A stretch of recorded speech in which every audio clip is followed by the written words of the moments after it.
¿Cómo resolverías alguno de los grandes problemas de España, educación, crisis financiera, dependencia energética, y mejorarías la vida de 10 millones de españoles a través de la tecnología? Esta es la pregunta que hacía la convocatoria española del premio Call to Innovation, que otorga la Singularity University de Estados Unidos, y esta es la respuesta ganadora, el Meldrum. El neurólogo, jefe de residentes y adjunto a la dirección ejecutiva del Instituto Ramón y Cajal de Investigaciones Sanitarias del Hospital Universitario Ramón y Cajal, Ignacio Hernández Medrano, ha sido el ganador de una beca para estudiar el programa de posgrado Graduate Studies Program en la sede de la NASA en Silicon Valley con este proyecto para la reutilización de la historia clínica electrónica. Doctor Hernández, enhorabuena y muy buenas. Muchas gracias, encantado de estar aquí. Pues ¿cómo surgió un poco la idea de presentarse a este concurso? Bueno, pues llevábamos varios meses trabajando, dándole vueltas a esta idea para mejorar la forma en que trabajamos los médicos, y vimos que esta Universidad de la Singularidad, que está sobre todo fundada por Google y la NASA, pues tenían interés en reclutar ideas que aceleraran el cambio tecnológico, pero con un fin muy concreto, que es el de mejorar los grandes problemas de la humanidad. Entonces pensamos que la idea encajaba muy bien, que teníamos muchas posibilidades y nos pusimos a ello. ¿En qué consiste exactamente el Meldrum? Bueno, Medroom es una herramienta de software que pretende ayudar a la toma de decisión médica, obteniendo información de las historias clínicas con las que los médicos trabajan. Hasta ahora los médicos a diario escriben mucha información en sus historias, pero gran parte de ella no se reutiliza, queda ahí archivada y no tiene un uso secundario. De tal manera que lo que hacemos, nuestra tecnología, lo que consigue es buscar en esas historias qué información es relevante y genera al médico que lo utiliza en su consulta una experiencia que es similar a como si fuera capaz de entrar en una habitación donde estuvieran todos los especialistas en una materia, por ejemplo todos los cardiólogos, y pudiera preguntarles su opinión colectiva sobre un tema concreto, y con eso poder decidir. ¿Cuánto tiempo? Porque has comentado que se estaba realizando desde hacía, o sea, ha surgido con el tema de la universidad, pero ya se estaba realizando, ¿no? ¿Cuánto tiempo llevabais un poco con este proyecto? Bueno, con el proyecto llevamos más o menos 1 año y medio. Somos 3 amigos de la infancia, de los 3 alicantinos, y bueno, pues en nuestros ratos libres, como ahora se está viendo que surgen las ideas que son innovadoras, de manera pues un poco emocional, ¿no?, apasionada, empezamos a darle vueltas y nos dimos cuenta de una observación, y es que igual que en el mundo del derecho se utiliza la jurisprudencia, el uso de casos previos para la toma de decisiones, ¿por qué no hacer algo similar en medicina? Entonces, con esta idea de que las mejores ideas surgen en la frontera entre disciplinas, pues fue con lo que empezamos a trabajar. ¿Cómo se produce de alguna forma la reutilización de toda esa información? Bueno, en general, la mayor parte de tecnologías que estamos viendo que nos cambian la vida, que están aconteciendo en los últimos años, no son más que la unión inteligente o conceptual de tecnologías que existen previamente. Entonces, de la misma manera que yo en mi teléfono móvil, el navegador con el que voy por la calle, en realidad es la unión de 3 tecnologías previas, como era el GPS, los smartphones e Internet, pues Medroom es algo similar. Une 3 tecnologías que ya existían y que están en un buen momento de desarrollo, que son las historias clínicas interoperables, las historias clínicas electrónicas, los motores de búsqueda, como por ejemplo Google, y luego la parte más tecnológica, que es la inteligencia artificial, que en definitiva es la capacidad de interpretar mediante un ordenador qué pone en un texto médico. Uniendo esas 3 ideas tenemos Medroom. En la práctica, con esta herramienta, los profesionales podrán comparar, ¿no?, de alguna forma resultados de forma instantánea y también aplicar esto a la práctica clínica en sus pacientes. ¿Crees que de alguna forma falta esa comparación en la actualidad con los datos de unos y otras especialidades o incluso de las mismas especialidades en la práctica médica hoy? Claro, lo que estamos viendo es que la información médica se duplica cada 5 años, hay estudios que nos dicen eso, y además los médicos cada vez tenemos menos tiempo.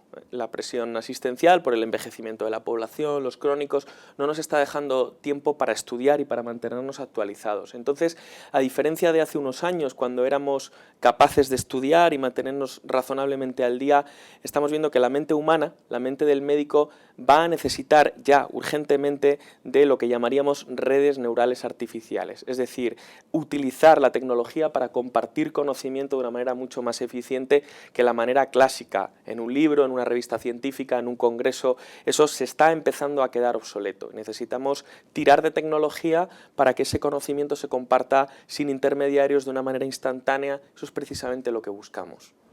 Se habla mucho de historia clínica electrónica, de receta electrónica, de la tarjeta famosa interoperable dentro del Sistema Nacional de Salud, pero bajo vuestro punto de vista, ¿cómo está España en eHealth?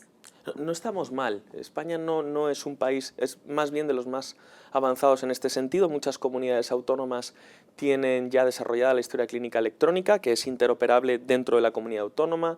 Madrid, que hasta ahora pues, ha ido un poco por detrás, ya se ha puesto claramente al día y ya está totalmente metida en esto. Y luego el Ministerio de Sanidad ha hecho también un esfuerzo porque a su vez todas las comunidades autónomas empiecen ya, y ya se está empezando a ver resultados, a ser interoperable. España es un país donde estas tecnologías no se acogen especialmente mal, y luego además tiene algunas ventajas, que es que la práctica clínica, la práctica médica es bastante homogénea en todo el territorio. Los médicos nos comportamos de maneras muy parecidas en las diferentes regiones, entonces no es mal caldo de cultivo para que estas tecnologías se desarrollen. Una cosa es eHealth y otra cosa es investigación, emprendedores, ideas. Has comentado que esto ha surgido un poco de una incubadora, digamos, entre tres amigos. ¿Crees que también falta un poco de esto en el ámbito de biomedicina? Estamos un poco atrasados en este sentido en España, por ejemplo. Ahora bueno, tendrás la oportunidad de ver qué sucede, ¿no?, en Estados Unidos. Sí, ahí sí que hay diferencia. España es un buen productor de ciencia, esto es importante. A pesar de los recortes presupuestarios que hemos tenido, continuamos siendo el 10º productor de ciencia mundial, lo cual no está nada mal. Y eso lo que nos tiene que hacer pensar es que si somos buenos, si somos eficientes, con pocos recursos generamos buena y mucha ciencia, habría que invertir más porque las posibilidades son enormes.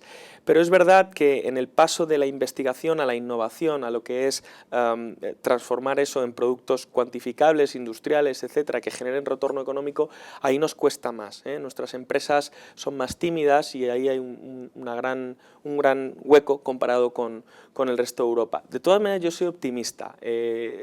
Vivimos en el Mediterráneo y el Mediterráneo siempre ha sido un lugar de innovación, clásicamente, desde hace siglos. Probablemente por la interacción entre las personas y el roce entre las disciplinas tenemos potencial. Yo creo que se está empezando a ver y hay que aprovecharlo. Cambiamos un poco de tercio, pero nos quedamos en el Mediterráneo porque alguna vez has comentado que las playas, la siesta, el jamón y el mir es un poco las características o las mejores características de España. ¿Sigues pensando que el mir es una de las mejores características de nuestro país? Sigo pensándolo. Yo creo que el sistema de formación especializada, he tenido la oportunidad de trabajar en él durante los 2 últimos años, coordinando la docencia del Ramón y Cajal, es un buen sistema, ¿eh? Es verdad que no tenemos pruebas europeas que lo demuestren, pero sí es cierto que hay indicadores indirectos, ¿no?, que nos dan la idea. Por ejemplo, cuando los médicos españoles salimos al extranjero, pues estamos bien valorados y parece que hacemos las cosas bien. Hace 20 o 30 años un médico español se iba a Estados Unidos y volvía impresionado. Ahora nos vamos al Reino Unido, a Estados Unidos, y cuando vuelven los residentes, la frase más repetida es: pues tampoco es tan diferente a lo que hacemos aquí. Probablemente tenemos un sistema que está muy bien intrincado en la cultura hospitalaria, muy bien asumido, con responsabilidades progresivas, con un sistema de tutores, y funciona. Yo soy un gran partidario de este sistema. Entonces, bueno, yo lo que trataba de defender en este artículo que comentas era nuestro sistema de formación de médicos como algo que no se debe tocar, algo que se debe cuidar, porque tesoros profesionales como es en España no tenemos tantos en realidad. Entonces creo que debemos cuidarlo. Hasta hace unos años no se hablaba de paro médico, ahora se habla ya de paro médico. Se habla también de establecer unos números clausus, pero en un contexto de un registro adecuado de profesionales sanitarios, que se sepa cuántos profesionales hay y cuáles son las necesidades reales del sistema. ¿Crees que de alguna forma hay que balancear estas dos cosas para que ese sistema MIR siga funcionando?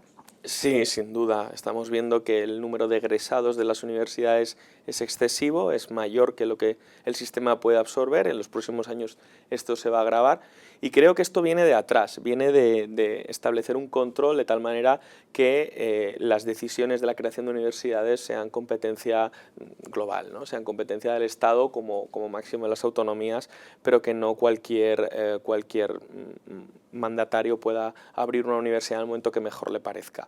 Esto habría que cuidarlo porque estamos generando muchos titulados que luego desgraciadamente lo estamos viendo compañeros nuestros que tienen que salir al extranjero, pero de manera forzada, no porque quieran. Ahí desde luego que tenemos que tomar decisiones firmes y además con visión a medio plazo.